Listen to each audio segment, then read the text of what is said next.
ठीक है, चलो मैं चालू कर रहा हूँ। मैं बात कर रहा हूँ ग्रुप की, है ना। तो right down the definition first. सबसे पहले प्रॉपर तरीके से डेफिनेशन लिखिएगा बच्चों, ठीक है। तो ग्रुप की डेफिनेशन में लिखो फटाफट, ठीक है। ग्रुप के डेफिनेशन में लिखो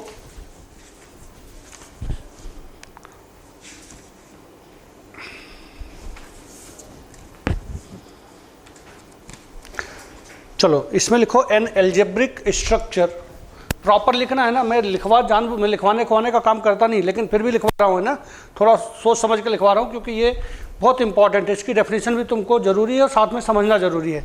तो इसमें लिखो an algebraic structure, an algebraic structure से जी कॉमा नॉट, ठीक है। Where G is non empty set, where G is a non-empty set, where G is a non-empty set and not is a binary operation, not is a operation या कुछ भी है, not is any operation on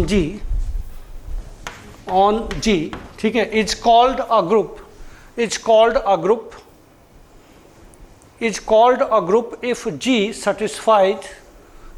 satisfies following conditions with respect to not, if G satisfies following conditions with respect to not। तो condition में first condition क्या है? Closure property. This is known as what? Closure property. पूरा example के साथ भी मैं बताऊंगा, ठीक है। क्लोजर प्रॉपर्टी, क्लोजर प्रॉपर्टी क्या बोलती है कि for any a comma b belonging to G, we must have a not b belonging to G। कोई भी दो एलिमेंट ले लो a b में, उनके बीच में हम ऑपरेशन लगाएंगे नॉट, तो जो रिजल्ट आएगा वो रिजल्ट भी वापस G का एलिमेंट होना चाहिए। या इसको और आगे क्या बोल सकते हैं? For all a comma b belonging to G, है ना। ये मैंने कल भी बात किया था कि ये एक्चुअली आपको थोड़ा सा वेरीफाई करने के लिए खुद को, ये जो आइडेंटिटी है, मतलब क्लोजर प्रॉपर्टी ये बनाई गई है, ये श्योर करने के लिए कि जो भी ऑपरेशन हम अप्लाई कर रहे हैं एक्चुअली वो ऑपरेशन हमारा बाइनरी ऑपरेशन है कि नहीं है, ये बताने के लिए मात्र हमने यहाँ पे ये क्लोजर प्रॉपर्टी बताई जाती है, ठीक है। दूसरा होता है बच्चों एसोसिएटिव प्रॉपर्टी, एसोसिएटिव प्रॉपर्टी, है ना। अच्छा, इसको G1 बोलते हैं और इसको G2 बोलते हैं कई जगह पे, ठीक है। This is called G1, this is called G2। तो एसोसिएटिव प्रॉपर्टी में क्या बोलते हैं कि फॉर एनी से a comma b comma c belonging to G, ठीक है, a not b not c must be equal to a not b not c। और ये किसके लिए? For all a comma b comma c belonging to G। जितने भी A B C के element हैं उनके लिए क्या होना चाहिए? कल बात किया था, एसोसिएटिव प्रॉपर्टी का मतलब बताया था। यहाँ पे एसोसिएटिव प्रॉपर्टी सेटिस्फाई होनी चाहिए। बोलते क्या है? A not bracket close B not C must be equal to A not B not C, ठीक है, ओके। प्रॉपर लिख लेना या स्क्रीनशॉट ले लेना बच्चों। अगला है property G3, property number 3, okay. तो G3 प्रॉपर्टी क्या बोलता है? G3 प्रॉपर्टी बोलता है existence of identity, existence of identity, okay. Existence of identity का क्या मतलब है बच्चों? कि फॉर एनी से A बिलोंगिंग टू G, ठीक है, there exist an element say E belonging to G such that A not E बोलूँ मैं या E नॉट A बोलूँ, your answer must be A. और ये किसके लिए सही होना चाहिए? जितने भी एलिमेंट G के अंदर हैं उन सभी के लिए ये बात सही होनी चाहिए। E कहाँ पे होना चाहिए? सबसे मेन बात है ग्रुप के अंदर होना चाहिए, राइट। कैसा होना चाहिए कि A नॉट E बोल दूँ मैं या E नॉट A बोल दूँ, तो है ना, कल बात हुई थी ना, कल डिस्कस किया था मैंने, आइडेंटिटी का मतलब बताया था। तो एग्जिस्टेंस ऑफ आइडेंटिटी मतलब ये आइडेंटिटी एलिमेंट जो है वो सेट के अंदर होना चाहिए, ठीक है, ओके। चलो चौथी प्रॉपर्टी है G4, that is called existence of inverse, existence of inverse. Okay, तो एग्जिस्टेंस ऑफ इनवर्स प्रॉपर्टी क्या बोलती है बच्चों? एग्जिस्टेंस ऑफ इनवर्स प्रॉपर्टी जो है वो ये बोलती है कि for any element, for any element, for any element से A belonging to G, there exists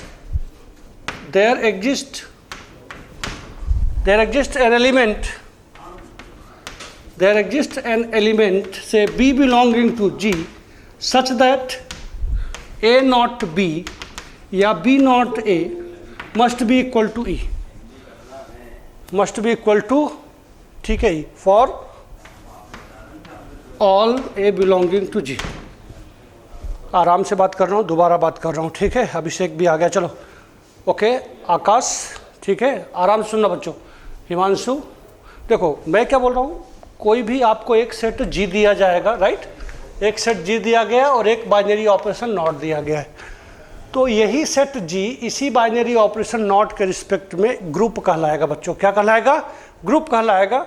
अगर उस जी ने इस नॉट को लेकर के ये चार कंडीशन सेटिस्फाई कर दिया हो। कौन सी चार condition? Closure property, associative property, existence of identity and existence of inverse. चारों में से एक भी प्रॉपर्टी फेल हो गई बच्चों, चारों में से एक भी प्रॉपर्टी फेल हो गई, तब वो ग्रुप नहीं कहलाएगा। क्लियर है बात? देखो तुम वीडियो ऑन करो ना करो, है ना, लेकिन प्लीज़ मेरे शब्दों के साथ बोलते जाना, है ना, तो मुझे पढ़ाने का इंटरेस्ट बना रहेगा। प्रियल, आकाश बोलो, है ना, ठीक है, अंशिका, चलो ओके। तो ये चार प्रॉपर्टी अगर सेटिस्फाई हो गई बच्चों, तो वो अपना क्या कहलाएगा? ग्रुप कहलाएगा। जो भी गिवन सेट है वो ऑटोमेटिकली ग्रुप हो जाएगा, ठीक है। तो ये तो ग्रुप की बेसिक डेफिनेशन है बच्चों। ग्रुप में भी कई सारे टाइप्स होते हैं। एक होता है आबेलियन ग्रुप, तो आगे आप थोड़ा सा लिखिए आबेलियन ग्रुप, है ना। ये तो सिंपल, केवल किसी ने सिंपल ग्रुप बोला, सिंपल ग्रुप बोला मतलब हमें ये चार प्रॉपर्टी सेटिस्फाई करवाना ही करवाना है, ठीक है ना, तब वो सिंपल ग्रुप हो जाएगा। इसके बाद कभी कभी आबेलियन ग्रुप की बात आ जाती है कि abelian group, prove that this following set is abelian group with respect to given operation star, ठीक है। तो आबेलियन ग्रुप का मतलब क्या होता है? एक और एक्स्ट्रा प्रॉपर्टी होती है बच्चों, कम्यूटेटिव प्रॉपर्टी। किसी भी सेट ने किसी भी गिवन ऑपरेशन के रिस्पेक्ट में इन चार प्रॉपर्टी के अलावा एक और प्रॉपर्टी सेटिस्फाई कर दिया, जिसको बोलते हैं कम्यूटेटिव प्रॉपर्टी, तो वो सेट ऑटोमेटिकली क्या कहलाता है? आबेलियन ग्रुप कहलाता है। बता रहा हूँ, देखो मैं लिखवा ही देता हूँ इसको, ठीक है ना। अगली ये तो अभी सिर्फ ग्रुप की बात किया मैंने, अब मैं बात कर रहा हूँ आपके साथ आबेलियन ग्रुप की, right. Now here I am talking about what? Abelian group, right. तो आबेलियन ग्रुप की बात करें हम, तो आबेलियन ग्रुप क्या होता है बच्चों? आबेलियन ग्रुप, ठीक है, राइट। तो group G with respect to given, इसको भूल रहा हूँ, पूरा बोल रहा हूँ, ऑलरेडी वो ग्रुप है इसलिए मैं उसको ग्रुप बोल रहा हूँ। G with respect to given operation से not is called an abelian group, ठीक है। If G5 that is commutative property is also satisfied. Commutative property that is say A not B equal to B not A is also satisfied. क्या? is also satisfied. क्या समझ में आई बात? Already group है ना, वही ग्रुप आबेलियन ग्रुप हो जाएगा अगर उसने क्या किया? एक और प्रॉपर्टी यानी कम्यूटेटिव प्रॉपर्टी को सेटिस्फाई करवा दिया, ठीक है। समझ में आ गई बात बच्चों? ठीक है। इसी तरीके से होता है सेमी ग्रुप, इसी तरीके से होता है सेमी ग्रुप, और इसी तरीके से सेमी ग्रुप के बाद होता है मोनॉइड ग्रुप। तो ये तो ठीक है, ये इतने इंपॉर्टेंट नहीं है, इंपॉर्टेंट तुम्हारे लिए आबेलियन ग्रुप है जिसको तुमको ध्यान में रखना है, ठीक है। तो अब मैं सब चीज़ें साइड में रख के मैं तुमको विथ एग्जाम्पल जो है ना चीज़ें एक्सप्लेन कर रहा हूँ, तो ध्यान से सुनिएगा। Write down the first question here. Question लिखिए, so that set of all integers that is I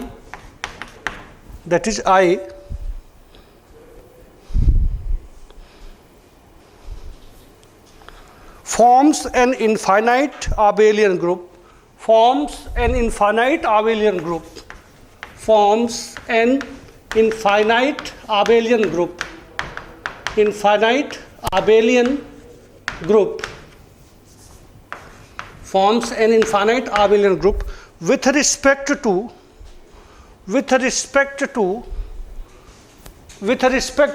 operation of integers, with respect to addition of integers, sorry, with respect to addition of integers, with respect to addition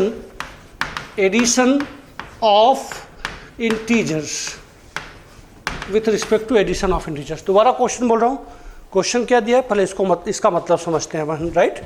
हमें set of integers दिया है, set of integers आपको पता होगा, नहीं तो मैं बता देता हूँ। सेट ऑफ इंटीजर्स में क्या आता है बच्चों, आई में क्या 0 +-1 +-2 +-3 4 5 अप टू कहाँ तक जाता है, इन्फानाइट। मतलब समझ गए होगे कि माइनस इन्फानाइट से लेकर के प्लस इन्फानाइट तक जितने भी कंप्लीट नंबर हो, चाहे वो निगेटिव हो चाहे वो पॉजिटिव हो, सभी के सभी नंबर इंटीजर्स कहलाते हैं। ये बात क्लियर है अपने को? अंशिका बोलो, ठीक है। अच्छा, ऑपरेशन क्या दिया है बच्चों अपने को, ऑपरेशन प्लस का दिया है, एडिशन का दिया है। तो मुझे बताना है कि एडिशन के रिस्पेक्ट में ये जो सेट है, ये सेट एक इनफाइनाइट आबेलियन ग्रुप फॉर्म करेगा। तो आबेलियन ग्रुप मतलब तुमको पांचवी प्रॉपर्टी भी जाके बताना है, यानी कम्यूटेटिव प्रॉपर्टी, ठीक है। बाकी 4 प्रॉपर्टी तो बताना ही है। इनफाइनाइट ग्रुप का मतलब होता है जिसमें नंबर ऑफ एलिमेंट्स इनफाइनाइट हो। तो क्लियरली दिख रहा है कि सेट ऑफ इंटीजर्स है, तो उसमें इनफाइनाइट एलिमेंट अपने आप है, ठीक है ना। तो इनफाइनाइट शब्द को इतना जोर देने की जरूरत नहीं, हाँ आबेलियन को जोर देने की जरूरत है, ठीक है। बोलो बात डन है। चलो, तो अब मैं क्या करता हूँ, मैं प्लस के रिस्पेक्ट में इस इंटीजर्स के ऊपर 5 की 5 प्रॉपर्टी सेटिस्फाई करवाने जा रहा हूँ। 5 की 5 प्रॉपर्टी सेटिस्फाई करवा दूंगा, अपने आप ये आबेलियन ग्रुप हो जाएगा। कौन कौन सी प्रॉपर्टी बच्चों, दोबारा बोल दूं, क्लोजर प्रॉपर्टी, बार बार बोलूँगा, कम से कम अभी 4 दिन 5 दिन ग्रुप के बेस्ड न्यूमेरिकल्स ही चलेंगे, क्योंकि कब कहाँ कैसा क्वेश्चन दे इसका कोई भरोसा नहीं, ठीक है। इसलिए मैं 5-6 लेक्चर कम से कम इसको तुमको इतना नर्चर कर दूँ तुम्हारे दिमाग को कि तुमको समझ में आने लग जाए, ठीक है। तो अभी मैं 5 प्रॉपर्टी सेटिस्फाई करवा रहा हूँ बच्चों। कौन कौन सी? Closure property, associative property, existence of identity, existence of inverse, then commutative property, है ना, राइट। चलो, तो सबसे पहले प्रूफ में या सोल्यूशन में, okay, let us talk about G1 यानी क्लोजर प्रॉपर्टी। क्लोजर प्रॉपर्टी, बहुत सारे बच्चों का क्वेश्चन उठता है कि सर ठीक है मैं समझ तो गया, लेकिन इसको लिखूं कैसे? तो मैं प्रॉपर लिखवा भी रहा हूँ, ध्यान सुनना। अच्छा, तुमको पता है बच्चों कि 2 इंटीजर का सम वापस एक इंटीजर होता है, बोलो एग्रीड? किसी भी दो इंटीजर का सम वापस एक इंटीजर होता है। तो लिखो, we know that some of any 2 integers is again an integer, है ना। मैं लिखवा रहा हूं, we know that what, we know that some of any 2 integers, any 2 integers is again an integer, is again an integer, okay, that is for any a comma b belonging to set I, we have a plus b again belonging to I, a plus b again belonging to I। भले से आप example भी दे दो, यहाँ पे नीचे example में भी लिख दो क्या, कि से -1 belonging to I and say 15 belonging to I। तो then what about then -1 + 15 which is +14 also belonging to I, therefore closure property is satisfied, है ना। पूरा प्रॉपर लिखना बच्चों, कुणाल, ठीक है।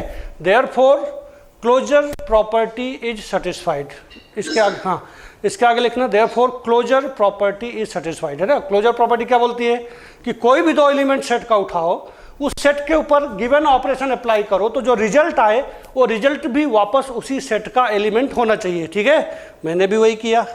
हमें पता है कि दुनिया का कोई सा भी 2 इंटीजर है, उसको अगर जोड़ क्यों दूं, क्योंकि मुझे ऑपरेशन एडिशन का दिया है, राइट।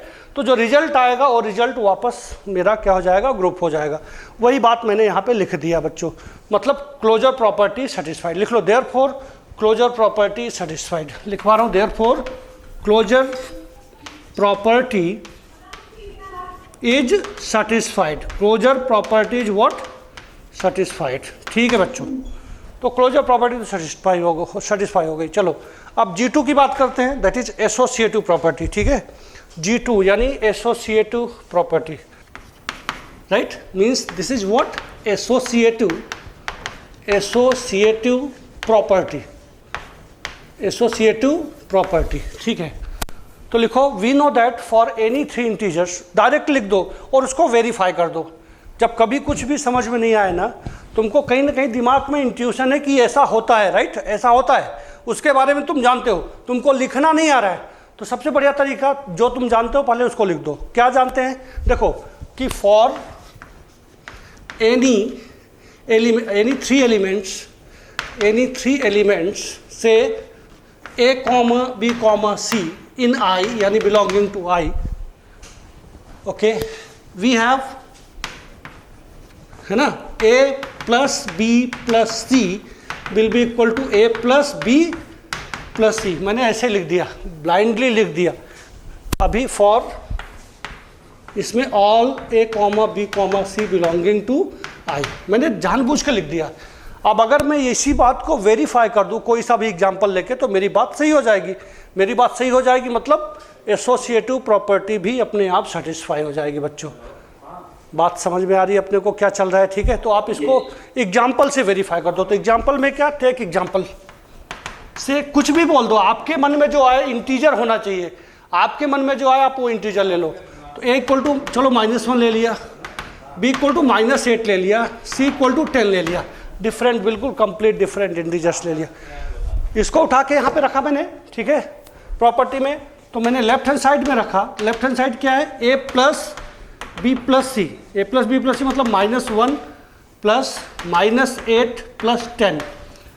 आपको पता है कि बॉडमॉस रूल से पहले ब्रैकेट सॉल्व होता है बच्चों, तो मैं ब्रैकेट सॉल्व करूँगा यहाँ पे। तो क्या मिलेगा? -1 -8 plus 10, -8 plus 10 result is +2, -1 plus 2 result is 1। बोलो, your left hand side here is equal to 1।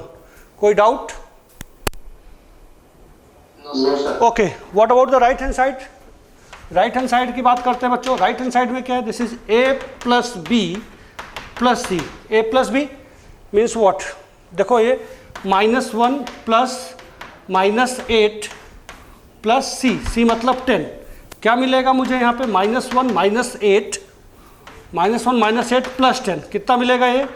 -9 plus 10, -9 plus 10 means again 1। तो your left hand side here is equal to right hand side. ठीक है, मतलब एग्जाम्पल वेरीफाइड हो गया। Example verify हो गया मतलब ये देखो आर्बिट्री एलिमेंट लिया है। आर्बिट्री एलिमेंट के लिए बात सही है, मतलब सभी इंटीजर्स के लिए बात सही है। मतलब सभी इंटीजर्स के लिए अगर एडिशन ऑपरेशन दिया है तो हमारा एसोसिएटिव प्रॉपर्टी हमारी सेटिस्फाई हो जाएगी। ठीक है, तो तुम डायरेक्टली लिखो that is associative property is satisfied. That is associative property here is satisfied. ठीक है, तो that is associative property is satisfied. दो आई थिंक समझ में आ गया, क्लोजर प्रॉपर्टी और एसोसिएटिव प्रॉपर्टी, है ना, दोनों सेटिस्फाई हो गए। लेकिन मुझे तो 5 प्रॉपर्टी सेटिस्फाई करना है। तो अब आगे किसका नंबर है? एग्जिस्टेंस ऑफ आइडेंटिटी, उसकी भी बात कर लेते हैं बच्चों। ठीक है, ओके, इसका स्क्रीनशॉट ले लेना, तुम्हारे बहुत काम आएगा, है ना। किताबों में लैंग्वेज थोड़ी टफ मिलती है, मैं जो बताऊंगा बिल्कुल इजी लैंग्वेज में बताऊंगा और 100% तुम्हारे एग्जाम पॉइंट ऑफ व्यू से हेल्पफुल रहेगा। प्रॉपर्टी नंबर 3 मतलब G3, this is called existence of identity. Existence of identity, okay. तो बच्चों ये बताओ, आपकी जीरो के बारे में जानते हो? जीरो एक इंटीजर होता है कि नहीं होता? बोलो, जीरो को, है ना, जीरो को इंटीजर में, हाँ एग्जैक्टली। तो यहाँ पे वही बात लिखूंगा, सिंस वी नो दैट कि this zero belonging to integer, we know that zero belongs to I. और जीरो की क्या प्रॉपर्टी होती है? जीरो को किसी भी इंटीजर में ऐड कर दो, your result will again be integer.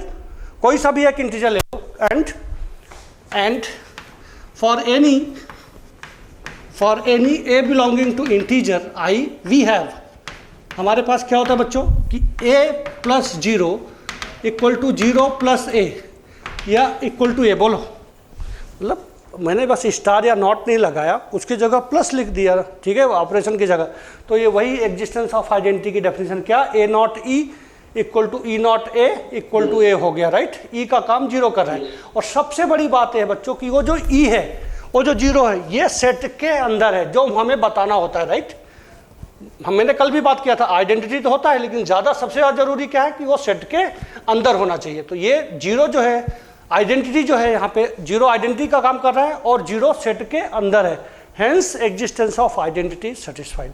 लिख लो हेंस, तो या आप बोल दो that is zero belonging to I is an identity, identity element, identity element. Therefore existence of identity is satisfied, ठीक है। देखो therefore what, existence of identity is satisfied, existence of identity is satisfied. बात done है यहाँ तक। अब क्या बचा, कौन सी प्रॉपर्टी बची, आकाश, कुणाल, हाँ ऋषिता, ठीक है। अब एग्जिस्टेंस ऑफ इनवर्स की बात करते हैं बच्चों, ठीक है। तो चलो ये इसको लिख लो दोबारा। अब G4 means what, existence of inverse, existence of inverse. चलो एग्जिस्टेंस ऑफ इनवर्स में मैं जितना पूछूं मुझे उतना बताना कि अगर 1 इंटीजर है तो -1 क्या है, -1 क्या है बच्चों, -1 भी इंटीजर है, बोलो, है ना। अगर 1 इंटीजर है तो -1 भी इंटीजर है। मतलब अगर 2 इंटीजर है, -2 इंटीजर है। यानी कोई सा भी जनरल अगर मैं a इंटीजर लूँ, a, तो -a ऑटोमेटिकली क्या हो जाएगा, इंटीजर हो जाएगा, बोलो। और a को और -a को मैं जोड़ दूं तो क्या क्रिएट हो जाएगा, क्या जनरेट हो जाएगा, 0 जनरेट हो जाएगा, है ना। एग्जिस्टेंस ऑफ इनवर्स की डेफिनेशन ध्यान से देखना। एग्जिस्टेंस ऑफ इनवर्स क्या बोलता है कि for any element a in G there exist an element B such that a not B equal to E, a not B, a और B को कनेक्ट करूं तो क्या जनरेट हो जाए, आइडेंटिटी जनरेट हो जाए। तो यहाँ पे भी वही हो रहा है, a और -a को प्लस करूं तो मुझे 0 मिल जाता है, मतलब आइडेंटिटी जनरेट हो जाता है। यानी -a का अपने आप क्या हो जाएगा, इन्वर्स हो जाएगा। और सबसे बड़ी बात यह है कि -a उस सेट के अंदर होगा, अगर a सेट के अंदर है तो, सही है। मतलब automatically existence of inverse satisfy हो गया, ठीक है। तो इसको लिख लो, we know that for any a belonging to G, ठीक है, -a also belongs to G and a plus -a, that is a minus a equal to 0, ठीक है। तो therefore -a belonging to G is inverse of a belonging to G, hence existence of inverse is satisfied, hence existence of inverse is satisfied, existence of inverse is satisfied। Okay, 4 property prove कर दिया। अब मैं बात करता हूँ commutative property की, ठीक है। फर्स्ट इंटीजर में सेकंड को ऐड करो या सेकंड इंटीजर में फर्स्ट को ऐड करो, you will get the same answer, ठीक है। तो G5 क्यों बता रहा हूँ, क्योंकि मुझे आबेलियन ग्रुप प्रूव करना है, इसलिए मैं G5 बता रहा हूँ। तो for any a comma b belonging to G we have what, a plus b equal to b plus a। देख लो आप, एग्जाम्पल भी दे दो, कोई सा भी example. For all a comma b belonging to G, example में कोई सा भी एग्जाम्पल दे दो, है ना। a को क्या ले लूँ, -5 ले लूँ, b को 7 ले लूँ, तो लेफ्ट हैंड साइड क्या हो जाएगा बच्चों, left hand side it is -5 + 7 कितना, इट इज़ 2, बोलो। राइट हैंड साइड क्या हो जाएगा, right hand side will be equal to what, बोलो, b + a, 7 + -5, हाँ वो भी 2 हो जाएगा। तो left hand side is again equal to right hand side, hence your answer is true. Therefore commutative property is also satisfied. बच्चों बोलो, commutative property भी सेटिस्फाई होगी, मतलब पांचों की पांचों प्रॉपर्टी मैंने सेटिस्फाई कर दिया। So what, So therefore given set I, मतलब set of integer I is an abelian group with respect to addition, with respect to the composition of addition. Properly. Inverse और आइडेंटिटी, हाँ, inverse और identity में sir plus operator के साथ sir multiplication operator को भी use करके बताना है क्या? नहीं नहीं, केवल प्लस को बताना है बेटा। अभी प्लस की बात हो रही है तो केवल प्लस को बताना है। आकाश, सर एडिशन बोला था इसलिए। हाँ हाँ हाँ, एडिशन, एडिशन ही ना, एडिशन मतलब प्लस होता है। एडिशन मतलब प्लस, राइट। मल्टीप्लिकेशन मतलब मल्टीप्लाई करना, इसमें एडिशन की बात हो रही है। एडिशन मतलब हम प्लस की बात कर रहे हैं, ठीक है। माइनस होता तो सब्सट्रैक्शन की बात करता हूँ। The set n of all natural numbers, ठीक है, लाइक से 1 2 3 1, बोलेगा नहीं तो भी समझ में आ जाएगी बात, ठीक है। 1 2 3 4 5 is not a group, is not a group, is not a group, okay, with respect to addition, with respect to what? Addition. कैसे बच्चों? मैंने क्या बोला था? ये ग्रुप नहीं है, मुझे प्रूव करना है। मैंने क्या बोला था आपको कि अगर ग्रुप बताना है, ग्रुप बताने मतलब आपको पूरी की पूरी 5 की 4 की चारों प्रॉपर्टी सेटिस्फाई करवाना पड़ेगा, ठीक है। कौन सी? Closure property, associative property, existence of identity, existence of inverse. अगर एक प्रॉपर्टी भी फेल हो गई, हाँ, एक भी प्रॉपर्टी फेल हो गई तो मैं बोलूँगा कि ये अपना ग्रुप नहीं है, ठीक है। तो देखो, आप प्रूफ की बात करो, मैं आपको पूरा प्रॉपर चैनल के थ्रू ले चलता हूँ, एक एक प्रॉपर्टी के लिए चलता हूँ। पहले तो G1 यानी क्लोजर प्रॉपर्टी, तो क्लोजर प्रॉपर्टी तो सेटिस्फाई हो जाएगी। क्यों बोलो? क्लोजर प्रॉपर्टी क्यों सेटिस्फाई हो जाएगी बच्चों? किसी भी दो नेचुरल नंबर का सम वापस नेचुरल नंबर होता है, मुझे पता है, ठीक है ना। सिंस, लिख लो भले से, since sum of any two natural numbers is again natural number, ठीक है। दैट इज, अब लिखते रहना तुम, that is a plus B belongs to G for all a comma b belonging to G। Example दे देना, a इक्वल टू 5 ले लो, b equal to 7 ले लो, तो a प्लस बी मतलब ये दोनों I में है, a भी I में है, a भी I में है, दोनों को जोड़ दिया 12 आएगा, 12 भी I में है। तो देयरफॉर क्लोजर प्रॉपर्टी सेटिस्फाइड। और आपकी एसोसिएटिव प्रॉपर्टी भी यहाँ सेटिस्फाई होगी, G2, G2 मतलब एसोसिएटिव प्रॉपर्टी, ओके। तो एसोसिएटिव प्रॉपर्टी में क्या? एसोसिएटिव प्रॉपर्टी में क्या? फॉर एनी, बिल्कुल वैसे लिखना है, फॉर एनी से a comma b comma c belonging to natural number n, या बिलोंगिंग टू G बोला है मैंने यहाँ पे, we have a plus b plus c equal to a plus B plus C. ये वेरीफाई कर लेना, ये भी हो जाएगा, ठीक है। किसी भी 3 नेचुरल नंबर के लिए for any a comma b comma c belonging to G, या फॉर ऑल बोल दो, फॉर ऑल। लेकिन बच्चों, now think about existence of identity. What about existence of identity? Whether this is going to be satisfied और not, बोलो। Existence of identity आपकी satisfy होगी कि नहीं होगी? आराम से सोचना। प्लस के लिए याद रख लो, रट लो इस बात को, प्लस के लिए कभी भी बात करूं तो आइडेंटिटी क्या होगा? प्लस के लिए हमेशा 0 होगा, और मल्टीप्लिकेशन के लिए हमेशा आइडेंटिटी क्या होगा? 1 होगा। बात समझ में आ गई बात? बोलो। प्लस के लिए हमेशा आइडेंटिटी एलिमेंट 0 होगा, और मल्टीप्लिकेशन के लिए आइडेंटिटी एलिमेंट हमेशा 1 होगा। तो मैं प्लस की बात कर रहा हूँ, एडिशन, तो एडिशन के लिए तो आइडेंटिटी 0 होता है, लेकिन क्या 0 नेचुरल नंबर है? Whether 0 belongs to n? Exactly.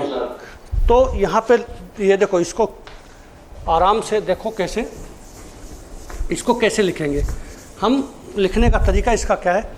हम G3 की बात करेंगे। G3 मतलब एग्जिस्टेंस ऑफ आइडेंटिटी की बात कर रहा हूँ मैं, राइट। तो एग्जिस्टेंस ऑफ आइडेंटिटी में वी नो दैट, यहाँ पे ऐसा लिखेंगे, we know that 0 is additive identity,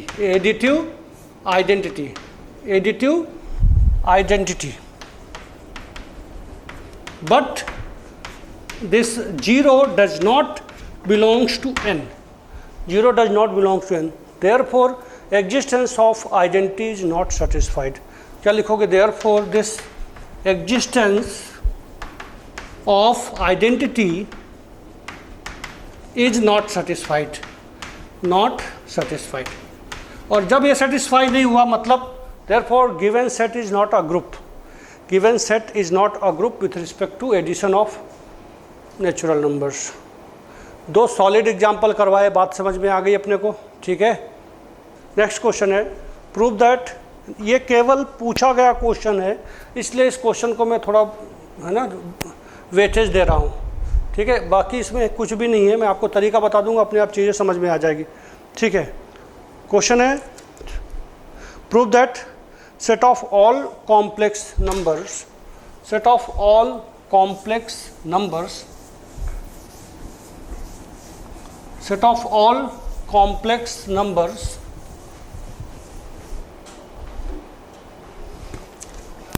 okay, set of all complex numbers C, ठीक है, capital C, forms an infinite abelian group, forms an infinite abelian group, forms an infinite abelian group with respect to addition of complex numbers, with respect to addition of complex numbers, with respect to addition of complex numbers। अभी addition की बात कर रहा हूँ, कल मैं बहुत और थोड़े से अच्छे लेवल के क्वेश्चन की बात करूँगा, अभी तो है ना with respect to addition of complex numbers. क्या क्वेश्चन बोला बच्चों कि कॉम्प्लेक्स नंबर्स का एक सेट है, वो सेट एक इनफाइनाइट आबेलियन ग्रुप फॉर्म करेगा जबकि आपका ऑपरेशन क्या हो, प्लस हो, ठीक है। अभी प्लस से फैमिलियर हो जाओ, बाकी तो मैं तुमको बताता हूँ। तो बच्चों तुमको पता है कि सेट ऑफ कॉम्प्लेक्स नंबर जो सी है, सोल्यूशन में देखो सी कॉम्प्लेक्स नंबर का सेट कैसा होता है, set of all A plus I B type of element, बोलो set of all A plus I B type of element such that A comma B both are real numbers, बोलो A और B क्या होने चाहिए, real number होने चाहिए। Real कुछ भी लिख दूँ, रियल कुछ भी लिख दूं, ठीक है, तो ए प्लस आई भी अपने आप क्या हो जाएगा, कॉम्प्लेक्स नंबर। कैसे, समझ में नहीं आया तो देखो, आप किसी ने बोला कि 2 कॉम्प्लेक्स नंबर है क्या, सिर्फ 2 लिखा तो कॉम्प्लेक्स नंबर है क्या बच्चों, तो my answer will be yes, क्योंकि 2 can be written as 2 + 0i, right. और केवल अगर 2i बोल दूं तो ये कॉम्प्लेक्स नंबर है क्या, तो yes of course this is complex number, क्योंकि ये 0 + 2i हो जाएगा, ठीक है, राइट। 0 + 0i कॉम्प्लेक्स नंबर है क्या, हाँ तो ये भी कॉम्प्लेक्स नंबर है, 0 + 0i भी कॉम्प्लेक्स नंबर है। और बाकी जनरल कॉम्प्लेक्स नंबर तो जैसे 2 + 3i, 2 - 3i, ये बाकी तो सब तो तुम जानते हो। बस कोफिशिएंट्स रियल नंबर होने चाहिए, बाकी जो भी नंबर रहेगा वो अपने आप कॉम्प्लेक्स नंबर हो जाएगा, ठीक है। अच्छा, तुमको एडिशन ऑफ 2 कॉम्प्लेक्स नंबर पता है कैसे जोड़ते हैं? अगर मैं बोलूँ कि मेरे पास 2 कॉम्प्लेक्स नंबर है बच्चों, मेरे पास a1 + ib1 है और मेरे पास a2 + ib2 है, किसी ने बोला इन दोनों कॉम्प्लेक्स नंबर को जोड़ दो, ऐड कर दो, तो कैसे ऐड करोगे आप, ऐड कैसे होगा, इसका रियल से रियल जुड़ जाएगा, बोलो, और प्लस इमेजनरी से इमेजनरी जुड़ जाएगा, सही है, रियल से रियल जुड़ जाएगा और इमेजनरी से इमेजनरी। अच्छा, तो जैसे आप सुनना, जैसे जब ये जुड़ गए, जब मैंने इनको दोनों को जोड़ दिया तो a1 रियल है, a2 रियल है, तो a1 + a2 क्या हो जाएगा, a1 रियल है, a2 रियल है, तो a1 + a2 क्या हो जाएगा, ऑटोमेटिकली रियल हो जाएगा, सही है ना। तो देखो, तो यहाँ पे a1 + a2 भी रियल है, b1 + b2 भी रियल है। तो अगर a1 + a2 रियल है, b1 + b2 रियल है, तो ये expression of the form what, a1 + a2 + i times b1 + b2 क्या हो जाएगा, ये वापस एक कॉम्प्लेक्स नंबर हो जाएगा। हाँ, मतलब वापस से कॉम्प्लेक्स नंबर हो जाएगा, क्वेश्चन वाली बात है बेटा, ठीक है, वापस हो जाएगा। दोबारा सुनो, अगर ये रियल है, ये रियल है, तो ये इस टाइप का एक्सप्रेशन क्या हो गया, this is again a part of complex number C. For example आप देख लो, जैसे मैंने बोल दिया, देखो इधर 2 + 3i एक कॉम्प्लेक्स नंबर है, 1 + 2i एक कॉम्प्लेक्स नंबर है, दोनों को जोड़ दिया तो 3 + 5i, ये क्या हो जाएगा, वापस एक कॉम्प्लेक्स नंबर होगा, सही है कि नहीं। इसका क्या मतलब है कि दुनिया के कोई भी 2 कॉम्प्लेक्स नंबर आप ऐड कर दो तो जो रिजल्ट आएगा वो रिजल्ट वापस एक कॉम्प्लेक्स नंबर हो जाएगा, सही है। इसी बात को लिखो आप, जीवन में लिखो क्लोजर प्रॉपर्टी, प्रूफ में आप लिखो जीवन यानी क्लोजर प्रॉपर्टी। तो we know that some of any two complex number is again a complex number. We know that sum of any two complex number is again a complex number. Sum of any two complex number is again a complex number. सही है बच्चों? Therefore closure property is satisfied. Direct लिखो closure property is satisfied. ठीक है, कुछ भी इसमें extra लिखने की जरूरत नहीं, ये दुनिया को पता है कि दो कॉम्प्लेक्स नंबर का सम वापस कॉम्प्लेक्स नंबर ही होता है. ठीक है, चलो G2 प्रॉपर्टी नंबर G2 ऐसा, तो इसमें लिखो for any three complex numbers, लिखो इसमें for any three complex number, कोई सा भी बोल दो, कोई सा भी बोल दो, A1 प्लस आई B1 बोल दो, comma A2 plus i B2 बोल दो, comma A3 plus i B3 बोल दो.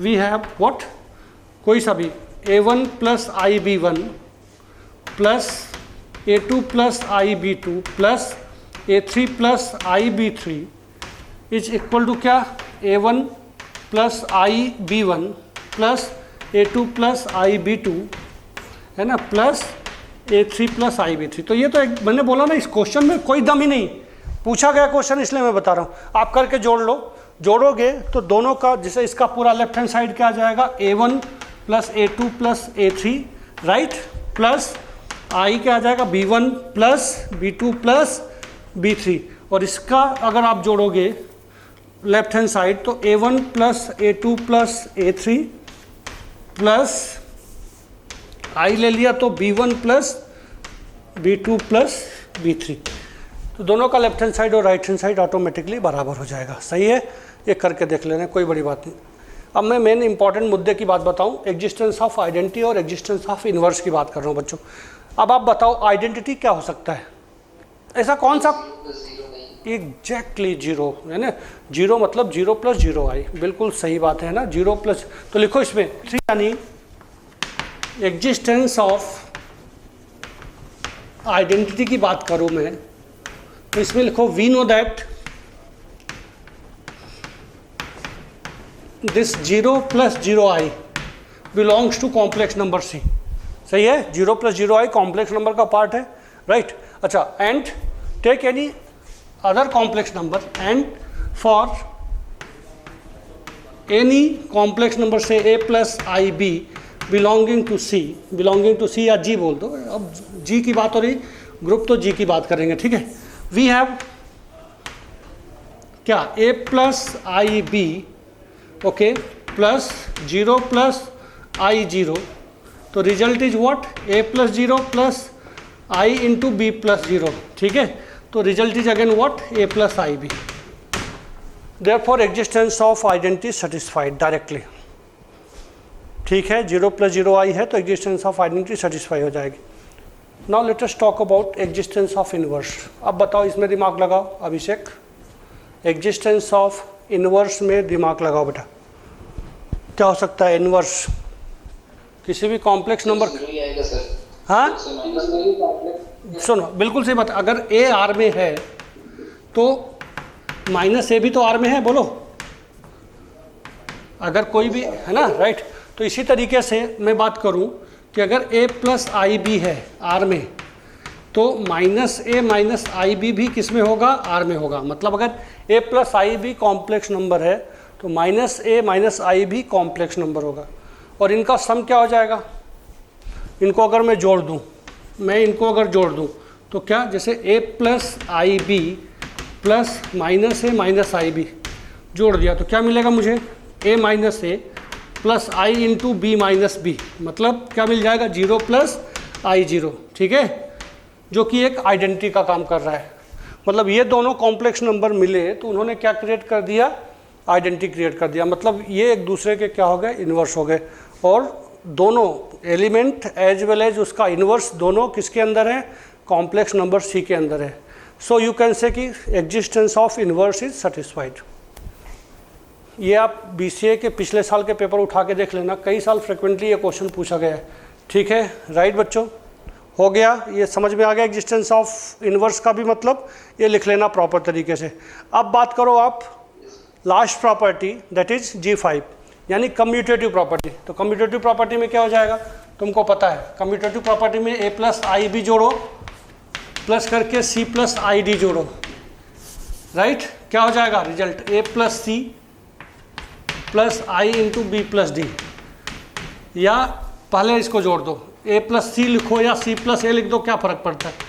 फिर इसको डी प्लस बी लिख दो, क्या फ़र्क पड़ता है? लेकिन ऐसा कर देने से क्या हो गया, ये सी प्लस आई डी हो गया plus A plus I B हो गया। तो so commutative property is also satisfied. So given set is what? An infinite abelian group with respect to addition. एक क्वेश्चन घर के लिए दे रहा हूँ, लिखो so that the set of all rational numbers Q. लिखना इस क्वेश्चन को, थोड़ा घर पे इस पर विचार करना। कल मैं इसके बाद थोड़ा एडवांस लेवल के क्वेश्चन डिस्कस करूँगा। इसमें लिख लो सो दैट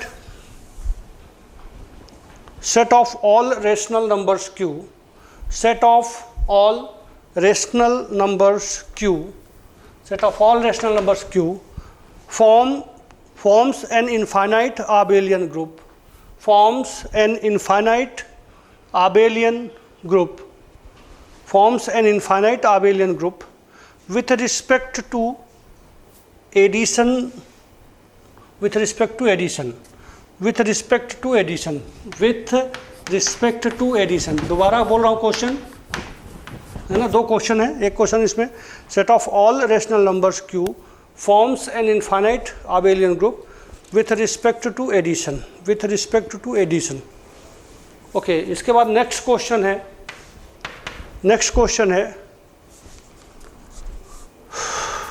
क्वेश्चन लिखना so that the set of all non zero complex number, क्या बोल रहा हूँ मैं, लिख देता हूँ so that the set of all non zero complex